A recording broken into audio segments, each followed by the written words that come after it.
All right, Alfred Teleferro, Mr. Teleferro TV. All right, again, you got me on a Sunday. This just doesn't happen too often. But we are talking Kyrie Irving. We're talking LeBron James. We're talking the Cleveland Cavaliers. I'm looking at this Cavs team, and when I look at them, I look at a team that is probably going to be around come NBA Finals, as they should be with the talent that's on this team. If you look at the talent that's on the Cavs team, and you look at the talent that's on any other team in the Eastern Conference, it's literally head and shoulders better than the rest. And I believe that some of these guys aren't as good as they once were, but still, compare that to the rest of the Eastern Conference, it's not even close. The talent that's present on the Cavs is head and shoulders better than the rest of the league. I look at LeBron James as still the best player in the NBA. All right, so you have the best player. The league views Kyrie Irving as a top 3, top 4 point guard. All right, outside of the Golden State Warriors, who are on the Western Conference, there's nobody in the NBA with 2 top 5 guys on their team. Many people would argue that the Cavs have at least 2 top 10 guys. If I really look at the Eastern Conference, if I'm not mistaken, there's no team in the Eastern Conference that has 2 top 10 guys on their team. I'm pretty sure you'd say Kyrie Irving is a top 10 basketball player, right? What other team in the Eastern Conference has 2 top 10 guys? I'm thinking about Toronto. Kyle Lowry's not a top 10 guy. I don't even think DeMar DeRozan's a top 10 guy. Just being honest. All right? You look at Kevin Love. Top 20, top 25 guys. So the Cavs have 3 top 25 guys on their team. And if you really want to get into it, Tristan Thompson, for production, he's probably a top 60, 70 guy in the league. We really could get into it. J.R. Smith is one of the more efficient scorers in the NBA. I know it's taking him a little bit longer to get back adjusted to the team. So I'm looking at this team, I'm like, why are they struggling to win the Eastern Conference? With the talent that they have on this roster, what's holding them back? LeBron's having a career year. And then I had to stop and put some things together and really pan this thing out. You see, let me tell y'all about Teleferro. That'll be me. I'm talking in third person. I'm crazy. Don't mind me. Before LeBron James brought his talents back to Cleveland, I didn't think Kyrie was a top 15, top 20 guy. You can ask all my friends. I called him overrated. And over the last couple of years, I've had to hold that L. Game 1 in the finals a couple years ago, Kyrie showed out against Steph Curry. He just got injured after the game and wasn't there. Last year in the finals, we know what happened. Kyrie Irving knocked down the game-winning shot to win the thing. And this season, Kyrie Irving has wowed me with his moves, everything. He's just an incredible basketball player. And I ain't taking anything away from him. Let me make this clear. There was a reason why I wasn't sold on Kyrie. Because before LeBron got back in town, the Cavs team was a mess. Now, was there a lot of talent around Kyrie Irving? No. But I'm watching Russell Westbrook do some things, some special things in Oklahoma City without a lot of talent, all right? I'm watching James Harden do some things with a decent amount of talent.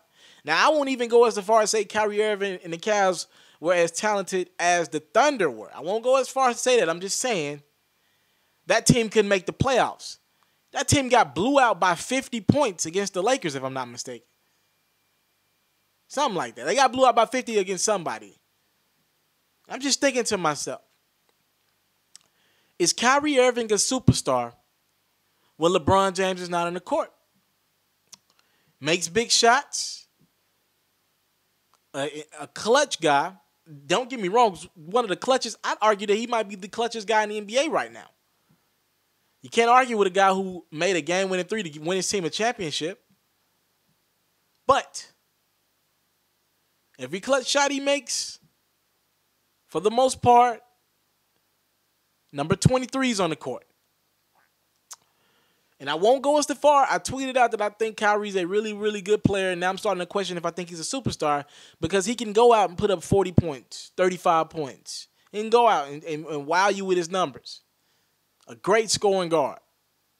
And he has some great assists in his package as well. And he's a great dribbler. But when LeBron leaves the game, end of the first quarter, end of the third, too many times I'm looking up like, dang, Kyrie, can you hold it down for the 4 or 5 minute stretch? Why in the hell is LeBron still playing 35, 38, whatever, how many minutes he's playing a game?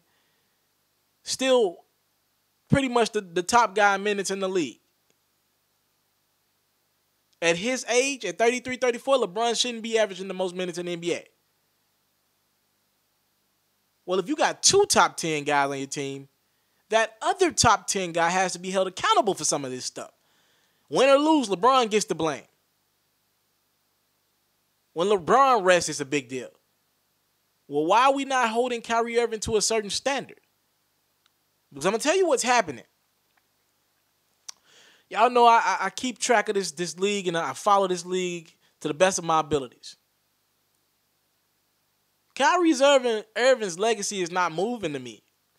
And despite him making that game-winning shot against the Warriors, a guy like Russell Westbrook, to me, is making more strides in his legacy, championship or not.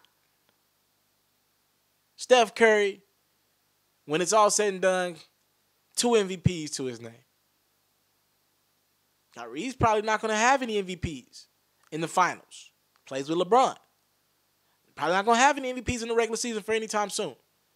Plays with LeBron. But I gotta hand Kyrie some of this blame. Kevin a little bit too. But really, Kyrie, if you're a top 10 guy in this league, you have to be held accountable for what's not going right in your team. I'm watching this team blow a 26-point lead against the Hawks. Somebody else outside of LeBron James has to be held accountable. And what LeBron has did, when he's off the court, I think the plus-minus is like minus 18 or something like that. That means when LeBron's not on the court, they suck. But Kyrie's still on the court a lot of that time. That means Kyrie ain't handling what he got to get done. So I'm calling Kyrie out. Because it's got to be him. I think Kevin is giving me all that. I'm scratching my head trying to figure this out. I think Kevin is giving all that he can right now, coming back from injury. I don't look at him as a top 15 guy. I think maybe you can enter him in that top 20, top 25 conversation. But for a fact, I think Kyrie, top 10 guy. If you're a top 10 guy, you got to be held to a standard. We're going hard on Russ, and he playing by himself. I don't know about Kyrie right now. Not playing like a top 10 guy. Great talent. And he can put up numbers that'll wow you. But in a season that LeBron is playing arguably some of his best basketball, his second best season of his career, this Cavs team shouldn't be struggling to win the Eastern Conference. I'm sorry. It's too much talent on this team. If you're looking to book me for an interview video or by phone, if you're looking to have your music or your skill featured on my daily podcast, if you're looking to book me for a speaking engagement to help motivate some kids, if you're looking to have me rock some of your clothing to help promote your brand, make sure you hit me up at booking@itsmrtaliaferro.com. Again, that's booking@itsmrtaliaferro.com.